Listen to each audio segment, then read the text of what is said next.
Now, I want to get busy on the first couple of subjects for today. Everybody that's okay, say I'm okay. Here's the first subject that I've found so interesting I want to share with you. Then I want to talk about personal development, the subject that I started listening to age 25 that revolutionized my whole life, from my mentor, Mr. Earl Schoff. Here's an interesting subject. Just jot it down now. It's called enlightened self-interest. Enlightened self-interest. It's a fascinating study to study the idea of self-interest. But just make this note, all of us have self-interest. The key is for it to be enlightened so that everybody wins and no one loses. Our first interest is to survive. What does it take to survive? Second interest is to succeed. What does it take to succeed? What does it take for me personally to survive and to succeed? Can I legitimately be interested enough in the things that help me both succeed and survive? And here's what I discovered. The answer is yes. It's possible to exercise self-interest, but to do it in such a way that no one loses, everyone benefits.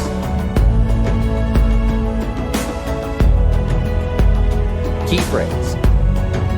Life was not designed to give us what we need. Life was designed to give us what we deserve. We do not reap a harvest in the fall because we need it.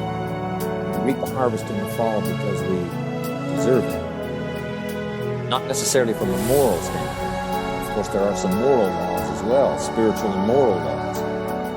But just the basic laws that simply say if you wish to reap, you must plant. So jot this down. Reaping is reserved for the planters. The reason they reap is because they deserve it. They're the planters. They deserve to reap.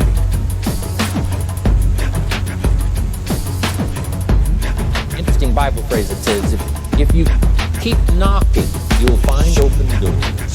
Good phrase to jot down. If you keep knocking, you'll find open doors.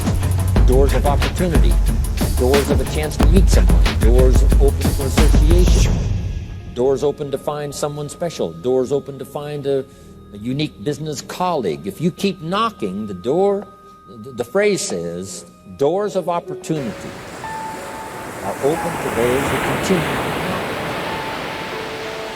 So we don't find open doors of opportunity because we need them. Only those who knock deserve to find them. The promise is, if you continually knock, you'll find doors of opportunity. It says, if you search, you will find. So make the note, it's good. Finding is reserved for the searchers because they deserve it. Now, at first they may have needed it. They now know that just needing it is not sufficient. But if they need it, now they must qualify. The reason why you're going to be blessed with good ideas this weekend is because you've come searching. You've gotten on an airplane to come searching. You got on your automobile to come searching. You got here searching. Now you're ready to receive. And for those who search, they will find answers. They will find plans. Imagination to stir yourself into action for future benefit. So if you search to find a good idea, you must go looking and searching. You've got to go to church. You've got to go to class. You've got to go to the seminar. You've got to go to the library. You've got to go to the books. If you wish to. Rarely does a good idea interrupt you. Rarely. But if you will search, you will find. So we get not what we need, but we get what we deserve. It says if you ask, someone has an answer. If you keep asking, the answers belong to you. Because by virtue of asking, you've qualified. So we don't get what we need, we get what we deserve. the mother on welfare should be taught in some small manner, that hopefully she can begin deserving the welfare check. Not getting it because she needs it, but now starting to get it because she deserves it. If the welfare worker says to Mary, Mary, I brought a bucket of paint and a paintbrush, and the next time I come, if the door is painted and the fence here in front is painted, I give you the check for $450. Not that painting the door and painting the fence is worth $450. It's not worth that much, but it is the beginning of the process. So make that note. I want to begin the process of deserving. What would that be? What process should I begin engaging in to deserve good health, to deserve a good relationship, to deserve prosperity, to deserve an enterprise, to deserve the opportunity to build a city? What must I do to begin the process of deserving? So now the welfare worker comes back and the door is painted and the fence is painted. And now Mary gets the $450 to help take care of her children, not because she needs it, but because she's beginning to deserve it. Then the welfare worker thinks of some other project. She said, Mary, if these weeds are gone and this little garden is cultivated, when I come back, now that the door is painted and the fence is painted, if the weeds are gone and this little garden is cultivated, you get the $450. And step by step, a new life is emerging, learning the process of deserving, not just. We teach our children at home, right? The child says, I need $10. So that language doesn't work here.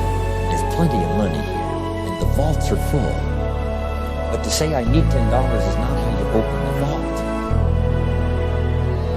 So the child says what? Wow, how can I get that $10 that I need? So here's what they learn to say. How could I earn $10? Now the vault opens up. Now the money starts to flow. How could I earn it? What could I do to earn it? You get the money because you need it. Maybe you need the money. That's, all of us have needs. Here the key is to figure out how to open the vault, how to open the bank, how to open this unbelievable flow of resources to come our way. And here's the key to deserve. You can't walk out to the field and say to the field, I need a crop. Here's what the field says. Here's what the ground says. Who is this clown that brings me his need but brings me no seed? So jot that down. Take your seed to the marketplace, not your need.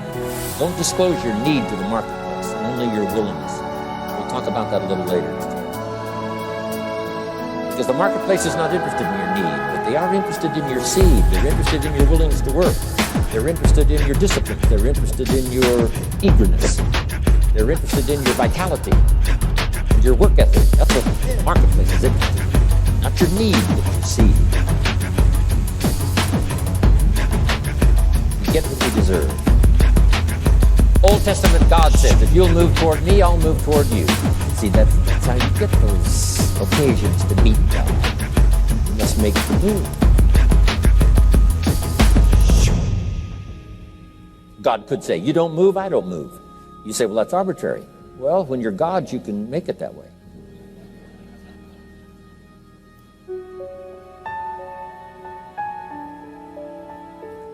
So, the law says if you wish to receive, now let's talk about enlightened self-interest, if you wish to receive. And we would call the wish to receive self-interest. But if it's enlightened self-interest, here's what it says. I understand that in order to receive, I must give. Receiving is reserved for those who give. Receiving is not reserved for those who need it. It's reserved for those who give. We deserve the receiving. In fact, there's an extraordinary phrase in this little context, and here's what it says. It's better to give than it is to receive. Now, the uneducated person would find that difficult to ponder. Why would it be better to give than it is to receive? So let me give you one of the better phrases for the day. Here it is. Giving starts the receiving process. So of course it's